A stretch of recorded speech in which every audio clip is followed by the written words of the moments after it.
Hello friends, चलिए आज की क्लास शुरू करते हैं। आज की हमारी मिडाइवल हिस्ट्री की एक तीसरी क्लास है। लास्ट दो क्लास में हम क्या क्या देख चुके थे। पहली क्लास में देख चुके थे अरब आक्रमण भारत पर और दूसरी क्लास में हम देख चुके थे गुलाम वंश। तीसरी क्लास में आज हम खिलजी वंश देखेंगे। पूरा कब से कब तक हुआ, 1290 से 1320 तक। जिन लोगों ने स्टार्टिंग की दो क्लासेज नहीं देखी वो पहले वो देख लें, इसके बाद तीसरी क्लास पे आए। ठीक है, तो खिलजी वंश 1290 से 1320 तक है। जलालुद्दीन खिलजी जो है आपके, वो 1290 से 1296 तक 6 साल तक रहेंगे। इसके बाद आएंगे आपके अलाउद्दीन खिलजी, ये 20 साल तक रहेंगे, 1296 से 1316 तक। मुख्य काल इसी का ही रहेगा। बहुत सारे युद्ध लड़ता है ये, बहुत सारे चेंजेज करता है, सेना नगद वेतन पे सेना रखता है ये बंदा।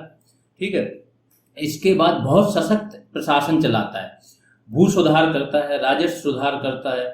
तो ये सारी चीजें इनके बारे में पढ़ेंगे। तो इसके प्रमुख अभियान देखेंगे, सैन्य सुधार देखेंगे क्या क्या किए, राजस्व सुधार देखेंगे, बहुत सारे अधिकारियों की नियुक्ति करता है, दीवान रियासत नामक बाजार विभाग बनाता है, बाजार सुधार नीतियां देखेंगे।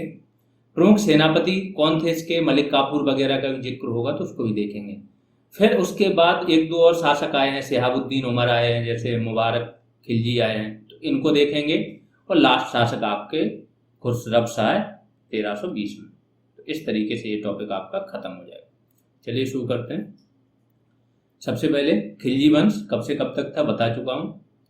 खिलजी मूलतः तुर्की के थे, मतलब तुर्क थे। तुर्की केवल जो आज का तुर्की है वो नहीं है, तुर्की बहुत विस्तृत था, जो मैंने बताया काफी क्षेत्र में फैला हुआ था। और यहाँ से मेनली जितने भी आक्रमणकारी हैं अभी फिलहाल तुर्क से आ रहे हैं। तो तुर्क थे, लेकिन पूर्वज अफगानिस्तान में बस गए थे इनके। तो इनके पूर्वज तुर्की से कहाँ अफगानिस्तान आ गए थे। तो इन्होंने क्या किया, अफगान रीति रिवाजों का पालन किया और इस संस्कृति को इन्होंने अपना लिया। इतिहासकारों के अनुसार यह खिलजी क्रांति थी कि जो इन्होंने अफगानिस्तान पे आके रीति रिवाजों को अपनाया और हर जगह फैलाया। तो इसको इतिहासकार क्या खिलजी की क्रांति बोलते हैं। तुर्क श्रेष्ठता की मनोवृत्ति को आघात लगा, क्योंकि जब तुर्क देख रहे हो आप, चाहे वो महमूद गजनबी हो चाहे मोहम्मद गौरी हो, ये सब किस चीज की बात कर रहे हैं कि तुर्क हैं, हम श्रेष्ठ हैं, हर जगह शासन करने का अधिकार हमको है, जहां जा रहे हैं वहां राजाओं को हरा रहे हैं और कब्जा कर ले रहे हैं। तो इनकी जो तुर्क श्रेष्ठता की जो मनोवृत्ति थी उसको आघात लगा। खिलजी शासकों ने साम्राज्यवादी नीति को अपनाया। ठीक है, इनकी नीति साम्राज्यवादी थी। साम्राज्यवादी नीति वो होती है जब आप युद्ध लड़ते हो अनेकों और साम्राज्य का विस्तार करते हो, का विस्तार। अलाउद्दीन खिलजी को अगर देखोगे आप तो इसने दक्षिण तक देवगिरी के शासक को भी हराया।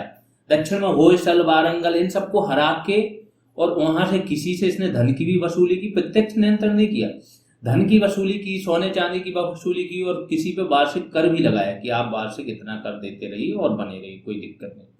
तो ये व्यक्ति बहुत उससे चल रहा है। ठीक है, तो ये साम्राज्यवादी नीति देखेंगे इनकी। खिलजी शासकों ने धर्म को राजनीति से पृथक किया। देखो, खलीफा से क्या करते थे पहले, खलीफा से ही सुल्तान की उपाधि ले रहे हैं लोग अब, है ना। इसके बाद खलीफा से ही ऑर्डर वगैरह जो कुछ भी आए, खलीफा के विरोध में नहीं जा रहे, लेकिन ये पहला बंदा होगा जो धर्म को अलग कर देगा। शरीयत के अनुसार कानून को नहीं चलाएगा, जो शासन चल रहा है उसको शरीयत के अनुसार नहीं चलाएगा। खुद सिकंदर ए सानी की उपाधि लेगा कि दुनिया का सिकंदर यही है। सांस्कृतिक योगदान देखेंगे इनका, क्या क्या दिया इन्होंने। पहले व्यक्ति आएंगे जलालुद्दीन खिलजी, 1290 से 1296 तक। एक वर्ष तक एक किलोखुरी को अपना केंद्र बनाते हैं। इसने बलबन के सिंहासन का प्रयोग नहीं किया। बलबन जिस सिंहासन पर बैठता था उसका प्रयोग इसने नहीं किया, चूंकि बताया था बलबन के बाद ये बनाया, बलबन का सेनापति था ये बंदा, बलबन इसको खरीदा था बलबन ने। इसने मलिक छज्जू के विद्रोह को माफ कर दिया। बलबन का भतीजा था, उसने विद्रोह किया था मलिक छज्जू ने, तो इसने उसके विद्रोह को क्या माफ कर दिया था। इसने सूफी संत सिदी मौला को मृत्युदंड दिया था। तो ये देखो, ये जो इंटरनल फैक्ट्स होते हैं ना, यही पूछे जाते हैं। मिडाइवल से कुछ भी कॉन्सेप्चुअल चीजें तो पूछी नहीं जा रही। कॉन्सेप्चुअल यूपीएससी में थोड़ी बहुत पूछी जाती है, किससे, आर्ट एंड कल्चर से। बाकी सारी चीजें आपकी फैक्चुअल चीजें आ रही। इसने दीवाने वकूफ व्यय विभाग की स्थापना की, इसको बोला जाता था दीवाने वकूफ। तो ये जो टर्मिनोलॉजी है ये भी याद रखनी है आपको। मंगोल नेता अब्दुल्ला ने भारत पर आक्रमण किया, लेकिन जलालुद्दीन खिलजी ने उसे पराजित किया। तो ये क्वेश्चन आता है कि मंगोलों को किसने पराजित किया। मंगोल इतने खतरनाक थे कि हर शासक डरा है। सल्तनत काल का जितने भी शासक होंगे आप देखोगे मंगोलों से इतना डरेंगे। जैसे मैंने बताया था कि जो आपका कौन रहेगा, कुतुबुद्दीन ऐबक ऐबक रहेगा, उसने भी मंगोलों से सुरक्षा के लिए एकदम संभल के काम चलाया। फिर आपका इल्तुतमिश रहेगा, उसने भी मंगोलों से सुरक्षा के लिए अपने शासन को सुदृढ़ किया, उनसे पंगा नहीं लिया। लेकिन ये बंदा क्या करेगा, मंगोल नेता को हराएगा। मंगोल नेता उलूग खां दिल्ली में बस गया, और मंगोलपुरी जो दिल्ली में आज भी एक क्षेत्र का नाम मंगोलपुरी है, तो उस नाम को किसने रखा, उलूग खां ने, क्योंकि यहाँ आके बस गया था वो। इन्हें नवीन मुसलमान कहा जाता है मंगोलों को। दिल्ली के ठग एवं चोरों को दावत दी इसने, जो मंगोल नेता बस गया, एवं दिल्ली से बाहर भेज दिया, बुलाया, उनको दावत दी और बोल दिया अब यहाँ से निकल लो, यहाँ दिखाई मत देना। ठीक है। जो आपका अलाउद्दीन खिलजी है, इसने दक्षिण भारत में देवगिरी पर आक्रमण किया, जो मैंने बोला देवगिरी, वारंगल, होयसल, इसने सब पे आक्रमण किया था। अलाउद्दीन खिलजी ने क्या, जलालुद्दीन की हत्या कर दी। तो अभी हम जलालुद्दीन का ही काल पढ़ रहे हैं। इसी के काल में अलाउद्दीन के नेतृत्व में देवगिरी पे आक्रमण हुआ था। अब आएंगे अलाउद्दीन खिलजी। अलाउद्दीन खिलजी का कार्यकाल क्या है, 1296 से 1316। बचपन का नाम क्या था, अली गुरसास्प। पालन पोषण किसने किया, जलालुद्दीन खिलजी ने, चाचा था इसका। यह कड़ा एवं माणिकपुर का सूबेदार था। बहुत इंपॉर्टेंट फैक्ट है, बहुत बार पूछा जाता है कि ये शासक बनने से पहले कहाँ का सूबेदार था। तो इलाहाबाद के पास कड़ा है और माणिकपुर भी उधर ही आसपास है। ठीक है, वहां का सूबेदार था। दिल्ली प्रवेश के समय इसने क्या किया, जनता में धन बांटा। जनता में, सिर्फ जनता में धन नहीं बांटा था इसने, अमीर जो थे अमीरों को धन खिलाया, तो अमीर इसके तरफ हो गए। इसके दो सपने थे, एक विश्व विजय करना, इसलिए इसने सिकंदर सानी की उपाधि भी दी थी, और नया धर्म बनाना। हाँ, इसने नया धर्म बनाने की भी बात की थी, लेकिन फिर इसका एक दोस्त था जो दिल्ली का एक सूबेदार टाइप का था, उसने मना किया तो ये मान गया था। काजी मुंगीसुद्दीन के साथ इसका संवाद काफी प्रसिद्ध है। इसके समय कुछ विद्रोह हुए। देखो ये बताऊं, नया धर्म बनाना चाहता था या शरीयत या इस्लाम की खिलाफत किसने की, ये सब क्वेश्चन आते हैं और इसमें इसी का नाम ही लिया जाता है। इसके समय कुछ विद्रोह हुए। पहला नवीन मुसलमानों का विद्रोह, मंगू खां का विद्रोह, अख्त खां का विद्रोह, हाजी मौला का विद्रोह। तो ये इस टाइप से पूछ ले जाते हैं, इसका विद्रोह किसके टाइम पे हुआ, तो ये नाम देंगे और पूछेंगे किसके समय में हुआ। विद्रोह रोकने के लिए अलाउद्दीन खिलजी क्या करेगा, ए के मतलब अलाउद्दीन खिलजी। ठीक है, तो इसने क्या क्या सुधार किए, अतिरिक्त आय के स्रोतों को समाप्त किया। किसकी, अमीरों की, कि इनके पास अतिरिक्त पैसा ही नहीं होगा तो ये कैसे विद्रोह करेंगे। ठीक है, जो छोटे छोटे से सेनापति होते थे, सूबेदार होते थे, वो सब आ जाते उसमें। जैसे कोई जिला हो गया आसपास, तो एक अमीर को वो जिला सौंप दिया, उसको वहां की जागीर दे दी, आप इस पे राजस्व यहाँ का इकट्ठा करो और क्या करो, शासन चलाओ, सेना रखो। शराब की गोष्ठियों पर प्रतिबंध लगाया। जो शराब पे बैठक होती थी, शराब वगैरह सेवन होता था, उसमें इसने प्रतिबंध लगा दिया कि इसमें सारे अमीर मिलते हैं, बैठक करते हैं, तो आपस में फिर ये षड्यंत्र रचते हैं। अमीरों में वैवाहिक संबंध खिलजी की अनुमति से ही संभव थे। दो अमीरों के बीच में वैवाहिक संबंधों पर भी एक तरीके से प्रतिबंध लगा दिया कि इसकी अनुमति से ही आपके वैवाहिक संबंध हो सकते हैं।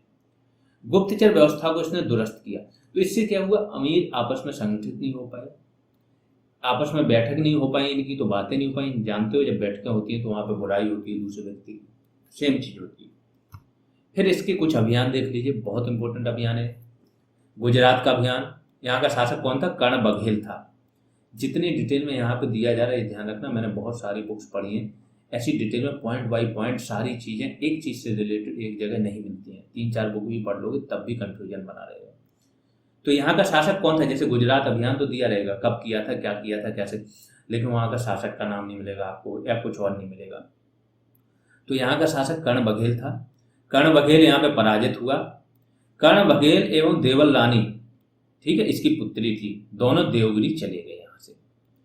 कर्ण बघेल की पत्नी कमला देवी ने अलाउद्दीन खिलजी से विवाह कर लिया, ऐसा किताबों में पढ़ रहे थे। फिर 1299 में कहा जैसलमेर का अभियान किया। 1301 में रणथंबोर। पद्मावत मूवी अगर देखी हो तो 1303 में राजा रतन सिंह थे यहाँ के, यहाँ पे इसने अभियान किया 1303 में। 1305 में मालवा एमपी में पड़ता है। 1308 में सिवाना और 1311 में जालौर। दक्षिण भारत के अब इसने अभियान किए। ठीक है, दक्षिण भारत के अभियानों का नेतृत्व कौन करेगा, मलिक काफू। 1000 दिनारी था, इसको 1000 दिनार में इसने खरीदा था। तो एक देवगिरी का करेगा, द्वार समुद्र का करेगा, मदुरई का करेगा, वारंगल का करेगा। क्या करेगा, यहाँ पे ये अभियान करेगा। खिलजी के दक्षिण भारत के अभियानों पे मैंने एक मेंस का मॉडल आंसर डाल रखा है यूट्यूब पर, मेंस मॉडल आंसर में देखोगे बहुत डिटेल में बात की वहाँ पे, तो वहाँ पे भी देख सकते हो अगर आप थोड़ी अच्छी तैयारी कर रहे हो। ठीक, तो देवगिरी में राजा रामचंद्र देव रहेंगे, इन पे अभियान करेगा। इन पे पहले भी एक बार अभियान किया था, ध्यान रखो, इन पे एक बार पहले ही अभियान किया था। इनको बोला था कि तुम आके क्या करो, हमें सालाना राजस्व वगैरह दिया करो, एक हिस्सा बांध दिया। इन्होंने क्या किया, ये बंद कर दिया। जब उत्तर भारत में थोड़ी सी अव्यवस्था फैली, वो देना बंद कर दिया। फिर गया, इसने मलिक काफूर को भेजा, मलिक काफूर ने हमला किया, इनको हरा के पकड़ के बंदी बना के लेके आया। फिर यहाँ पे आया तो इसने क्या किया, उनको अपमानित करके जेल में नहीं डाला, उसको सम्मान दिया, उसको उपाधि दी, प्लस भेज दिया उसको। इससे क्या हुआ कि इसके साथ संबंध बने रहे। जब ये अगला अभियान करेगा वारंगल का, तो इसको हेल्प मिल जाएगी। इस तरीके से फिर एक दूसरे पे भी, एक व्यक्ति को मतलब अपमानित नहीं करता था, उससे धन वगैरह लेता था, अपनी जो इच्छाएं थी उनकी पूर्ति हो गई। इसके बाद उसके अगले किसी राजा को हराने में उसकी हेल्प भी मिल जाती। तो बताते हैं क्या है। वारंगल के कौन थे, प्रताप रुद्रदेव काकती वंश के। वीर बल्लाल देव थर्ड होयसल वंश के थे, द्वार समुद्र में।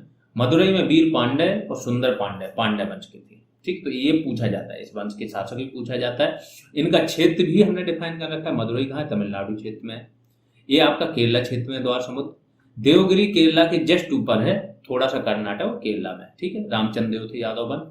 वारंगल भी आपका कहाँ पे है, वारंगल इस टाइम आप देखोगे तो आंध्र प्रदेश और तमिलनाडु की उसमें है मध्य में। ठीक है, मतलब मेनली आंध्र में आता है। आगे आते हैं, प्रताप रुद्रदेव ने मलिक काफूर को कोहिनूर का हीरा दिया। ठीक, प्रताप रुद्रदेव जो थे, कोहिनूर हीरा की जो पूरी सी ट्रेस होती है ना, कहाँ से क्या था, तो यहां से प्रताप रुद्रदेव जो था, क्योंकि यहीं की गोलकुंडा की खान से क्या निकला था, हीरा था कोहिनूर। तो मलिक काफूर को सबसे पहले कोहिनूर हीरा मिलेगा। मदुरई अभियान इसका सबसे सफल अभियान था, सर्वाधिक लूट मिली। इसमें क्या होता था, सर्वाधिक होता क्या था, शासक इसका कहना था कि जो व्यक्ति युद्ध नहीं करता है तो उसे नई जमीन, नया धन नहीं मिलता है। नया धन नहीं मिलता है उसको, जब नया धन नहीं मिलेगा तो वो क्या करेगा, धीमे धीमे कमजोर होकर वो शासन नष्ट हो जाता है। तो ये बराबर युद्ध जो करता था अपने संसाधन बढ़ाने के लिए करता था, लूटने के लिए करता था। वहां से बहुत भारी मात्रा में धन लूटा जाता, सोना चांदी वगैरह। वीर पांड्या ने इसकी अधीनता स्वीकार नहीं की थी। सैनिक सुधार देख लेते हैं क्या क्या हुआ। खिलजी ने नियमित सेना का गठन किया एवं उन्हें वेतन देना आरंभ किया। खुम्स में उसकी हिस्सेदारी को कम किया। ठीक है, खुम्स क्या होता है जो मैंने बताया, खुम्स होता था युद्ध में लूटा गया धन। तो पहले के जो शासक थे वो क्या करते थे, 4/5 भाग सैनिकों को बांट देते थे। तो सैनिकों के पास भी एक मकसद रहता है युद्ध लड़ने का, कि युद्ध लड़ेंगे, जीतेंगे तो धन मिलेगा। उसका चौथा हिस्सा, जो 4 हिस्से बांटे जाएंगे सैनिकों में और 1 हिस्सा राजा के खजाने में जाएगा। बाद में इसने क्या कर दिया, सैनिकों को नियमित वेतन देना शुरू कर दिया। प्लस ये जो बाजार सुधार लागू करेगा ना, इसमें सारी वस्तुओं के एक रेट फिक्स कर देगा, ऊपरी रेट, उससे महंगे नहीं होंगे। इससे क्या है, सैनिकों को चीजें सस्ती मिल जाती थी, तो कम वेतन में भी इनका काम चल जाएगा। तो ये धन इनको कम कर दिया, 1/5 कर दिया था ये धन। ठीक है, ये है देखो, पहले 80% खुम्स मिलता था सेना को और 20% मिलता था शासक को। अब क्या कर दिया, 20% सेना और 80% सुल्तान। इसने सैनिकों का हुलिया लिखवाना आरंभ किया। क्या होता था, सैनिक जो होते थे, तो सैनिकों की भर्ती की जो जिम्मेदारी दी जाती थी वो किसको दी जाती थी, जो स्थानीय सरदार रहते थे उनको। सरदार क्या करते थे, उनको दिखा देते थे। एक ही सैनिक को 20 बार काउंट करा दिया, तो इनको क्या होता था कि दिखा देते, जब इनको दिखा दिया तो राजस्व का 20 बार, जो एक आदमी को वेतन एक आदमी को देनी है, दिखा दी 20 बार, तो राजस्व चोरी भी हो रही है और सेना भी कमजोर है। इस तरीके से इसको मजबूत बनाने के लिए इसने हुलिया लिखवाना शुरू किया कि उसका हुलिया बताओ, जो सैनिक है जिसको भर्ती की है उसका फेस कैसा है, क्या है, कौन से निशान है, तो हुलिया लिखवाना। अब यहाँ पे क्या कर सकते, आप फर्जी सैनिक नहीं रख सकते थे। ठीक, प्लस एक घोड़ों के लिए भी सेम था कि सेम घोड़े दिखा के, अरबी घोड़े मंगाए जाते थे, काफी धन खर्च होता था, तो ये घोड़े भी बार बार वही सेम दिखा देते थे। तो इसने घोड़ों को दागना शुरू कर दिया, तो ये पता चले कि हाँ ये काउंट हो गया कि नहीं। अलग अलग प्रकार से अलग अलग घोड़े को दागते थे। तो दाग तथा हुलिया प्रथा किसके टाइम पे थी, अलाउद्दीन खिलजी के समय। राजस्व सुधार देख लेते हैं इसने क्या क्या किए। भूमि की पैमाइश मतलब भूमि की माप करवाई, जिसे मसाहत कहा जाता था। ये बहुत इंपॉर्टेंट है। शेरशाह सूरी की जो पद्धति थी उसको जब्ती कहा जाता था, इसको मसाहत कहा जाता था। ठीक, इसने भू राजस्व की दर को बढ़ाकर 50 साल बाद एक भू राजस्व की दर अगर देश में बोला जाए किसी के शासनकाल में थी तो इसी के शासनकाल में 50% तक जो आपकी उपज होती थी उसको ले लिया जाता था। इसने एक विभाग की स्थापना की, दीवान ए मुस्तखराज। तो ये विभाग किससे रिलेटेड था? राजस्व विभाग था। ये टर्मिनोलॉजी पूछी जाती है, दीवान ए मुस्तखराज, मैचिंग बना देंगे, राजस्व विभाग, वित्त विभाग, तो ये याद रखना बहुत इंपॉर्टेंट है। यह बकाया भू राजस्व कर वसूलता था, जो बकाया भू राजस्व होता था उसको वसूलता था। इसने 2 नए कर लगाए, चरी कर और घरी कर। तो यही पशुओं पे कर था, ये घर मकान वगैरह बनवा रहे हो आप तो घरी कर। बाजार सुधार के लिए इसने क्या किया? वस्तुओं के दाम नियंत्रित किए। सभी व्यापारियों को बदायूं द्वार के पास स्थापित किया गया। बदायूं द्वार एक था, वहां पे सभी व्यापारियों को बोला कि यहाँ पे आपकी एक मंडी लगेगी, यहीं आप सामान बेचोगे। ठीक है। बाजारों को 3 भागों में बांटा गया, सराय ए अदल, गल्ला मंडी, दासों तथा जानवरों का बाजार। ठीक है। तो सराय अदल में वस्त्र वगैरह और जरूरत की चीजें, मंडी में क्या होता है गल्ला वगैरह या अनाज वगैरह की चीजें, और दास और जानवरों का अलग बाजार। दीवान रियासत नामक एक विभाग बनाया इसने। तो बाजार सुधार विभाग की स्थापना की गई, जिसे दीवान रियासत कहा। यह व्यापारियों का पंजीकरण करता था, उनको बोलता था केवल व्यापारी ही बड़ी मात्रा में चीजें खरीद सकते थे। हर उसका लिस्ट रहता था कि इसके पास कितनी चीजें, कोई भी जमाखोरी कालाबाजारी नहीं कर सकता था। तो आज की डेट में भी आप देखोगे ना कि गवर्नमेंट क्या करती है, जो मैक्सिमम प्राइस है किसी भी चीज की, उस पर जब इसेंशियल सर्विस एक्ट है, इसमें क्या होता है कि मैक्सिमम प्राइस निश्चित कर देती है, इससे ज्यादा आपका कोई चीज आप महंगे दाम पे नहीं बेच सकते हो। एक कोटा निर्धारित कर देती है कि इससे ज्यादा आप चीजें जमा नहीं कर सकते हो। जैसे कि कभी कभार कोई चीज क्या होती है कि बहुत रेट बढ़ने लगते हैं, तो गवर्नमेंट को फिर हस्तक्षेप करना पड़ता है। तो ये गवर्नमेंट ने हस्तक्षेप कहाँ से सीखा है? दुनिया भर की गवर्नमेंट कहाँ से सीखी? यहाँ से। इसने पहले ही वो चीज कर दी थी। ठीक है। सहना ए मंडी, पुलिस अधिकारी को बोला जाता था सहना ए मंडी। बरीद, जहां पे भी बरीद शब्द आ जाए समझो गुप्तचर है। मुन्हियान एक प्राइवेट गुप्तचर होते थे, तो बरीद या मुन्हियान गुप्तचर। परवाना नवीस पूछा जाता है, यह महंगी वस्तुएं खरीदने का लाइसेंस देता था। परवाना नवीस जो होता था वो क्या करता था? महंगी वस्तुएं खरीदने का लाइसेंस देता था। आगे आते हैं। इसके स्रोत, इसके शासन के बारे में, सारी चीजों के बारे में जानकारी कहाँ से मिलती है? तो एक अमीर खुसरो, तो इसी के काल का था। अमीर खुसरो जो है आपके, उसने 7 शासकों के काल देखे थे, लेकिन मेनली वो किसी के काल में था तो अलाउद्दीन खिलजी के काल में था। उस पर उसने पुस्तकें भी लिखी हैं। ठीक है। तो अमीर खुसरो, खजाइन उल फतूह यहाँ से मिलती है। जियाउद्दीन बर्नी ने लिखी है तारीख ए फिरोज शाही, यहाँ इसमें भी जिक्र है अलाउद्दीन खिलजी का।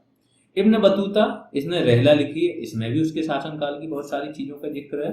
अबू बकर ईसामी, इसने फुतूह उस सलातीन, इतनी इंपॉर्टेंट चारों पुस्तकें हैं, पूछी जाती हैं बार बार रिपीट होके, इनको याद कर लेना। फिर 4 खान, अलग अलग खान थे जिनका जिक्र है। तो कौन कौन थे? जफर खान, मंगोलों से लड़ता हुआ ये मारा गया था। नुसरत खान, रणथंभौर अभियान में मारा गया था। उलूग खान थे और अलग खान थे। तो इन चारों की बात होगी। अन्य देख लेते हैं। अन्य प्रसिद्ध सेनापति कौन थे? गाजी मलिक, इसने मंगोलों को कई बार पराजित किया।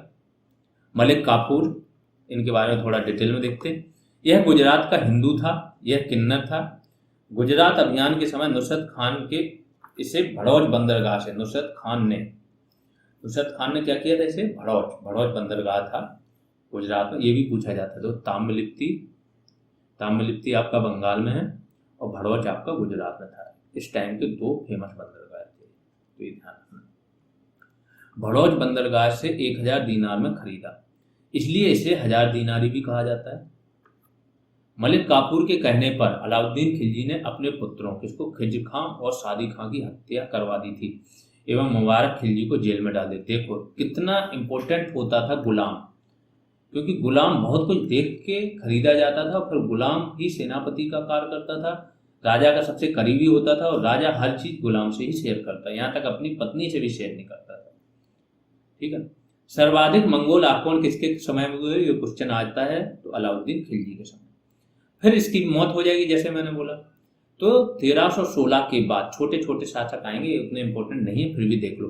देखो, एक स्थापत्य की अभी बात नहीं हो रही है, आप लोग को पता होगा। एक ही क्लास में सबके समय में, जिसके काल में होगा, हम लोग बिल्कुल कुतुबुद्दीन ऐबक से शुरू करेंगे कि उन्होंने क्या है, कुतुब मीनार की स्थापना हुई, कुब्बतुल इस्लाम की मस्जिद जो है उसकी स्थापना हुई, ठीक है। तो सबके कार्यकाल बाई वन करके हम जो भी स्थापत्य हुआ, साहित्य हुआ, संगीत हुआ, और जो भी प्रशासनिक शब्दावली है और डिटेल में एक ही क्लास में आपकी आ जाएगी। अभी तो केवल बेस समझ लो, और उसके सारे सैन्य अभियान, युद्ध वगैरह और क्या क्या था वो सारी चीजें यहाँ देख लो। शहाबुद्दीन उमर 1316, इसका संरक्षक कौन था? मलिक काफूर था। मुबारक खिलजी ने मलिक काफूर की हत्या करवा दी। ठीक, आगे आते हैं, मुबारक खिलजी देख लेते हैं।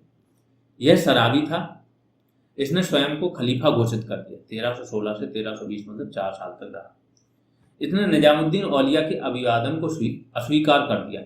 तो निजामुद्दीन औलिया, इनकी दरगाह है हजरत निजामुद्दीन में। इनका निजामुद्दीन औलिया जो थे ना, सूफी संत थे चिश्ती संप्रदाय के, इनका थोड़ा सा पंगा रहा है। गयासुद्दीन तुगलक आगे चल के रहेंगे, उनसे इनका बहुत पंगा रहेगा, ठीक है। वो बोलेंगे दिल्ली दूर है। अभी आ जाते हैं, तो इन्होंने भी कई सुल्तानों का काल देखा है, ये भी ध्यान रखो। यह महिलाओं के कपड़े पहनता था मुबारक खिलजी। खुसरब शाह खुसरो ने इसकी हत्या कर दी थी। अब खुसरब शाह को देख लेते हैं। 1320 में बना था, इसके बाद विदिन 1320 में ही इनकी सत्ता समाप्त हो गई।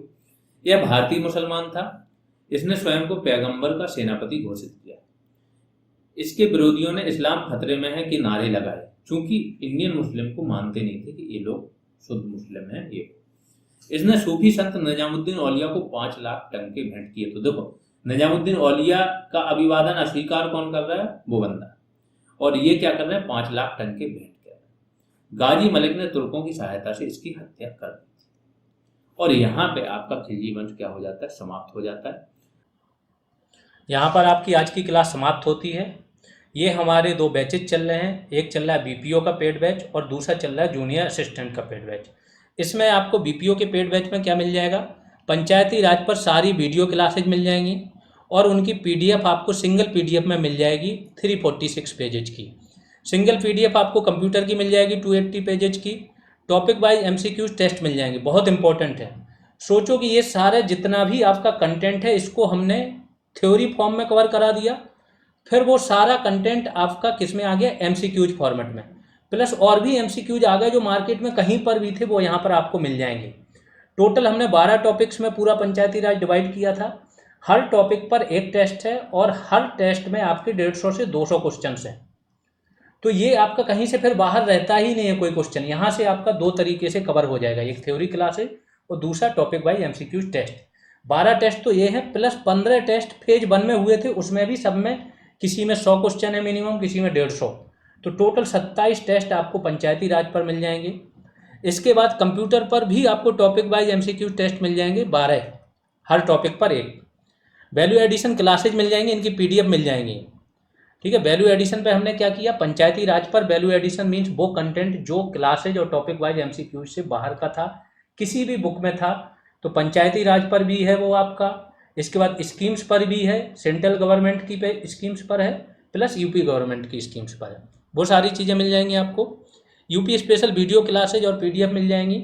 टास्क करने का आपको मौका मिलता है। टास्क करते हो तो एक तो आप खुद परफॉर्म करते हो, आपकी एक आदत डेवलप होती है, प्लस उससे आपको मौका मिलता है सुपर ग्रुप में जाने का। इसके बाद रेगुलर ग्रुप कॉल होती रहती है, तो आपके जो भी डाउट्स होते हैं, क्वेरी होती है, स्ट्रेटजी होती है, वो आपको मिलती रहती है, ठीक है।